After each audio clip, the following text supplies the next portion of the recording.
दोस्तों, नामदेव क्लासेज में आपका स्वागत है। तो हम जनजातियों को डिटेल से पढ़ रहे थे।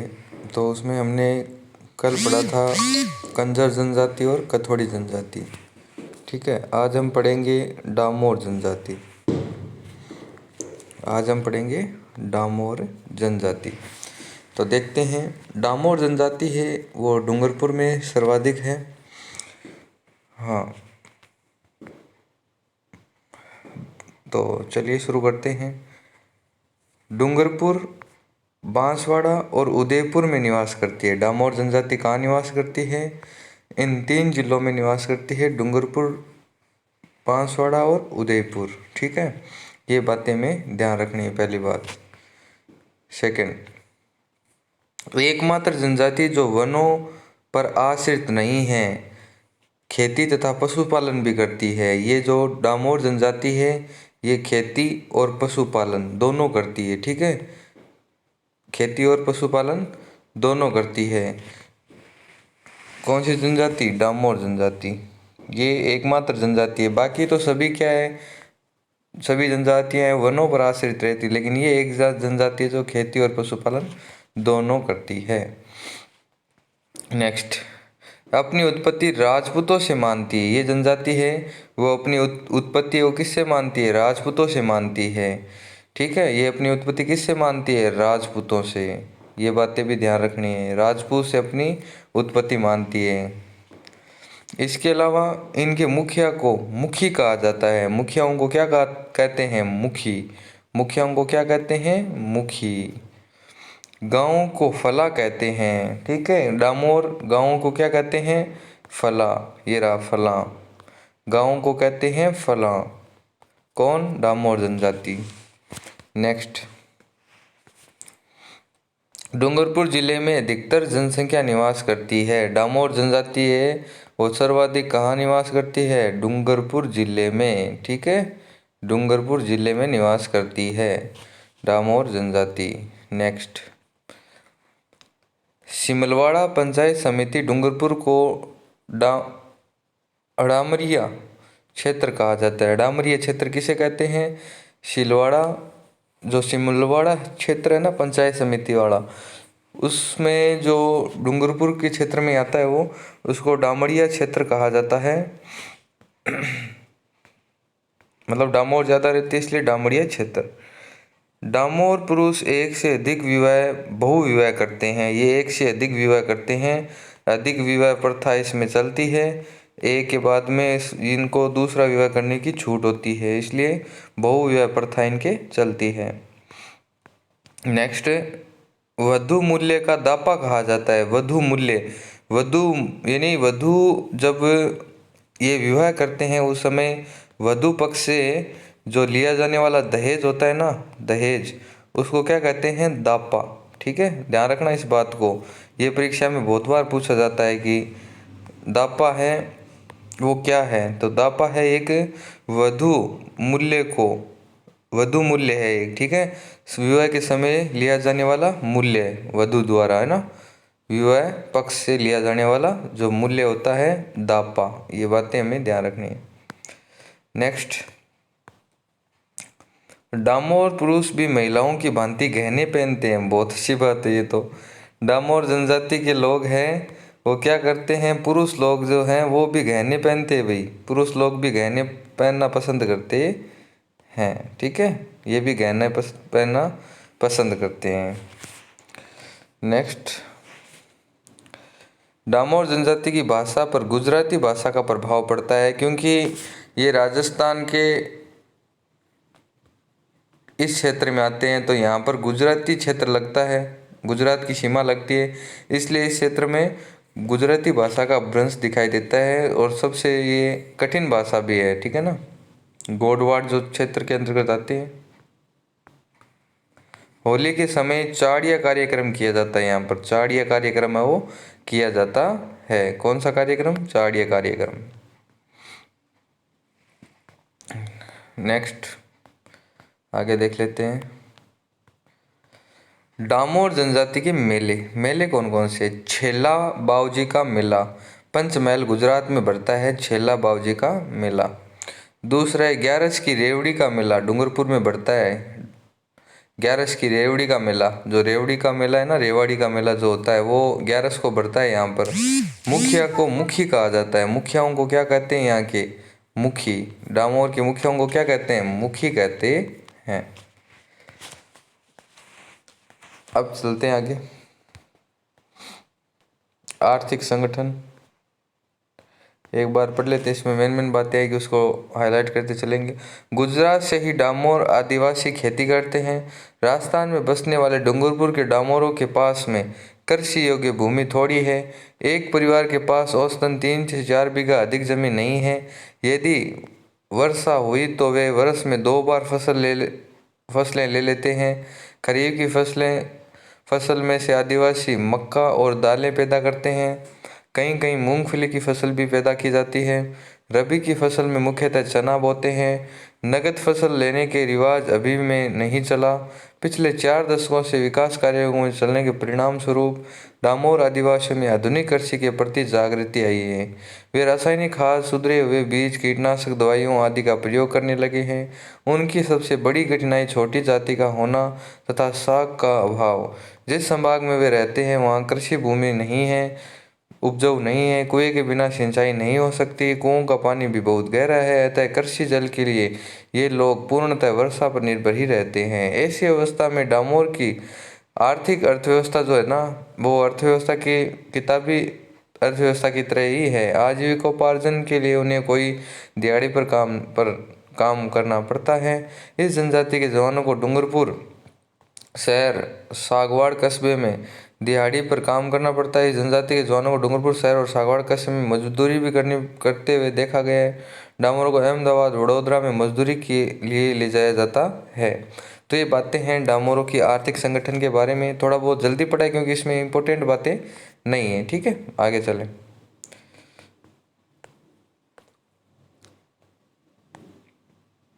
ठीक है, डामोर हो गया कंप्लीट क्योंकि इसमें ज़्यादा इतनी इम्पोर्टेंट बातें नहीं है। अब हम पढ़ेंगे सांसी जनजाति। ठीक है, कौन सी जाति? सांसी। इसके बारे में पढ़ते हैं, कुछ महत्वपूर्ण प्रश्न आते हैं इसके भी। उत्पत्ति सांसमल से मानी जाती है। उत्पत्ति किससे मानी जाती है? सांसमल। सांसी की जो उत्पत्ति है वो किससे मानी जाती है? सांसमल से। सबसे अधिक जनसंख्या भरतपुर और झुंझुनू जिले में है। सर्वाधिक जो सांसी है वो कहाँ पर है? भरतपुर में है एक तो, और दूसरा झुंझुनू में। ठीक है, भरतपुर और झुंझुनू में। एकमात्र जनजाति जो विधवा विवाह नहीं करती, ये जनजाति है वो विधवा विवाह नहीं करती है। एक बार कोई विधवा हो गया तो दोबारा विवाह नहीं होता है, तो विधवा विवाह नहीं करती है ये। ठीक है, नेक्स्ट। सांसी जनजाति में 2 उपजातियां होती है। सांसी जनजाति में 2 उपजातियां होती है। एक होती है बीजा, दूसरी होती है माला।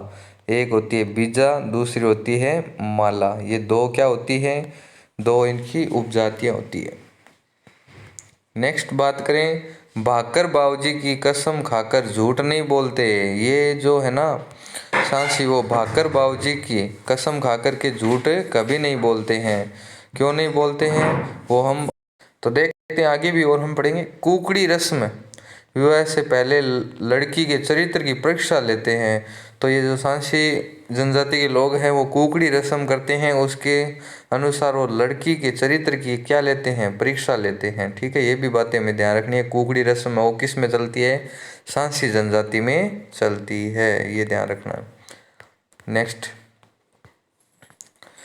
शिकोदरी माता इनकी आराध्य देवी है। कौन सी माता? शिकोदरी माता। शिकोदरी माता इनकी क्या है? आराध्य देवी है। नेक्स्ट, हाँ ज़्यादा कुछ डिटेल से नहीं है, बाकी देखते हैं। अर्थव्यवस्था सांसी जनजाति के सदस्य घुमंतु जीवन व्यतीत करते हैं, मतलब घूम फिर करके अपने जीवन यापन करते हैं। वे जंगली जानवरों का शिकार करते हैं। इसके अतिरिक्त कुछ हस्तशिल्पी, कुछ जो समझदार है वो हस्तशिल्पी भी है, कुछ व्यवसाय भी करते हैं। ज़्यादातर लोग हैं वो जानवरों का शिकार करते हैं और घूम फिर के अपना जीवन यापन करते हैं। ये रही बात हमारी सांसी की। आगे चलते हैं, हमारा ग्रासिया जनजाति रहेगी। ग्रासिया, इनके बारे में भी थोड़ा डिटेल से समझ लेते हैं, ग्रासिया जनजाति के बारे में। हाँ,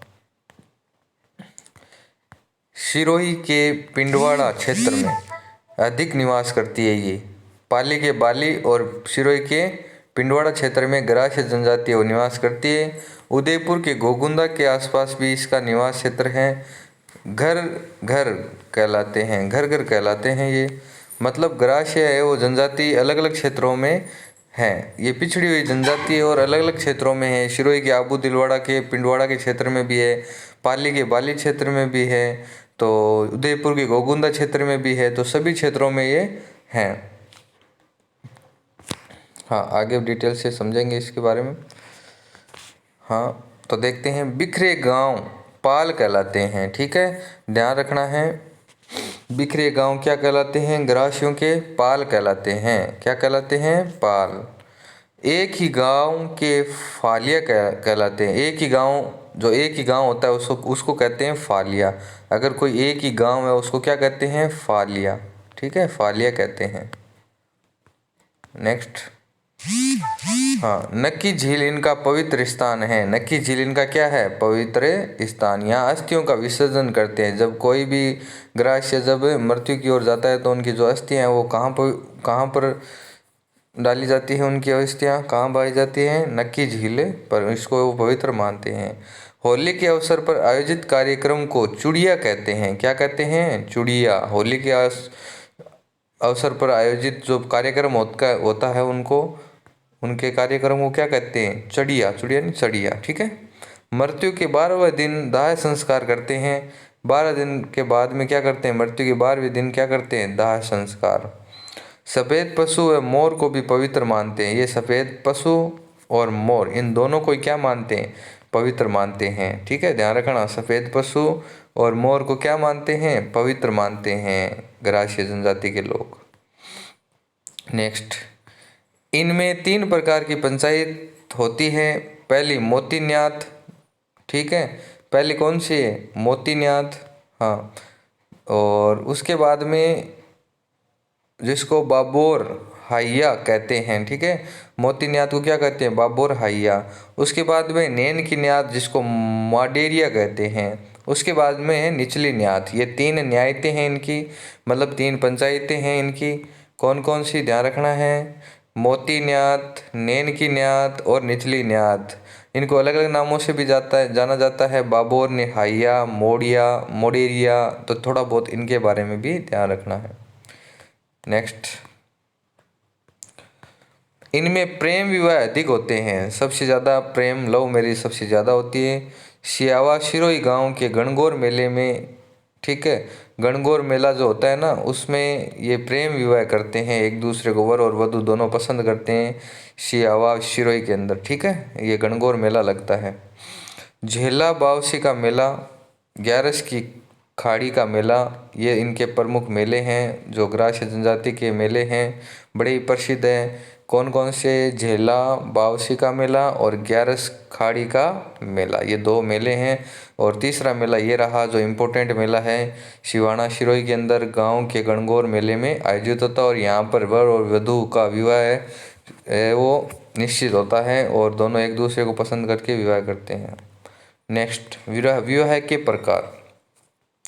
मोरबंदिया, ताड़ना, पहरावना, मेलवो, खेवणो, सेवा। तो देखते हैं थोड़ा बहुत विवाह के प्रकार। मोरबंदिया, ये माथे पर बांधे जाने वाला है।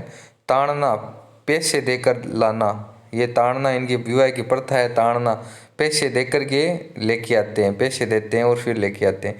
पहरावना, कपड़ों के बदले, कपड़ों के बदले कपड़े देते हैं और विवाह करते हैं। मेलवो, मुकलाव करना, अगर छोटी उम्र में विवाह कर ले उसके बाद में मुकलाव करते हैं। खेवणो, शादीशुदा महिलाएं अपने प्रेमी के साथ शादी करें, ये होता है खेवणो। और लास्ट में है सेवा। तो ये इतने हैं इनके विवाह के प्रकार, अलग अलग प्रकार है, तो इनको ध्यान से समझना है, हमें ध्यान से लिखना है, ठीक है। अगला है खेवणो माला, विवाह भी कहते हैं इनको, खेवणों वाला। सेवा, घर जवाई बनकर शादी से पहले काम करवाते हैं, ठीक है। यहाँ पर सेवा भी करनी पड़ती है इनको, ग्राहसियों को क्या करना पड़ता है? घर जवाई बनाना पड़ता है और शादी का काम, शादी से पहले काम भी करना पड़ता है। आगे देखें। ग्राह्य महिलाएं सुंदर तथा श्रृंगार प्रिय होती है, वो श्रृंगार सजना धजना बहुत पसंद करती है। कुंवारी लड़कियां लाख की चूड़ियां पहनती है, कुंवारी लड़की क्या करती है, लाख की चूड़ियां पहनती है, ये इनकी विशेषता है। शादीशुदा हाथी दांत का चूड़ा पहनती है, शादीशुदा होती है वो हाथी दांत की क्या पहनती है, चूड़े पहनती है। हाथी दांत की जो चूड़े हैं वो महिलाएं, शादीशुदा महिलाएं पहनती है। ग्राह्य पुरुष प्लस भील महिला, भील ग्राह्य कहलाती है। ये अलग अलग जनजाति के लोग जो विवाह करते हैं, ग्राह्य पुरुष प्लस भील मीणा, ये भील ग्राह्य कहलाते हैं, ध्यान रखना, ठीक है। ग्राह्य महिला प्लस भील पुरुष गमेती ग्राह्य कहलाते हैं, क्या, गमेती ग्राह्य कहलाते हैं। नेक्स्ट है मुखिया सहलोत या पालवी कहते हैं, इनके मुखिया को क्या कहते हैं, पालवी या सहलोत। ग्राह्य जनजाति की सहकारी संस्था हेलरू है, कहाँ पर है, हेलरू सिरोही के अंदर।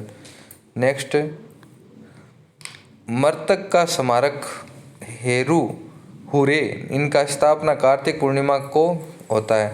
मर्तक का स्मारक हुरे, इनकी स्थापना कार्तिक पूर्णिमा को की जाती है। अनाज की गोंठियाँ सहारा कहलाता है, क्या कहलाता है, सहारा, साहरा। अनाज की गोठियाँ क्या कहलाती है, सहारा, गोठियाँ। नेक्स्ट मृत्यु भोज कंदिया मेक या गेह कहलाता है, मृत्यु भोज को क्या कहते हैं, कांदिया और मेक गेह, ठीक है। सामूहिक कृषि थावरी या हारी कहलाती है, सामूहिक कृषि क्या कहलाती है, थावरी या हारी कहलाती है। इनकी शगुन चिड़िया डूबकी है, जिसकी मकर संक्रांति पर पूजा भी करते हैं। जो इनकी शगुन जो चिड़िया हैं वो कौन सी है, चिड़ी है, चिड़ी डूबकी। इस जो मकर संक्रांति पर उसकी क्या करते हैं, पूजा भी करते हैं। नेक्स्ट मेले, इनके मेले कौन से देख लेते हैं। लास्ट जो टॉपिक है कोटेश्वर मेला अंबाजी गुजरात के अंदर लगता है। चतर विचित्र मेला देलवाड़ा सिरोही में लगता है, ठीक है। अब नीचे जो ग्राह्य आर्थिक स्तर दे रखे हैं, इनमें से कोई प्रश्न आता नहीं है। तो आज के हमारे इम्पोर्टेंट बातें जनजातियों से संबंधित आगे के टॉपिक के लिए मैं अगले नेक्स्ट डे अपलोड करूँगा। धन्यवाद।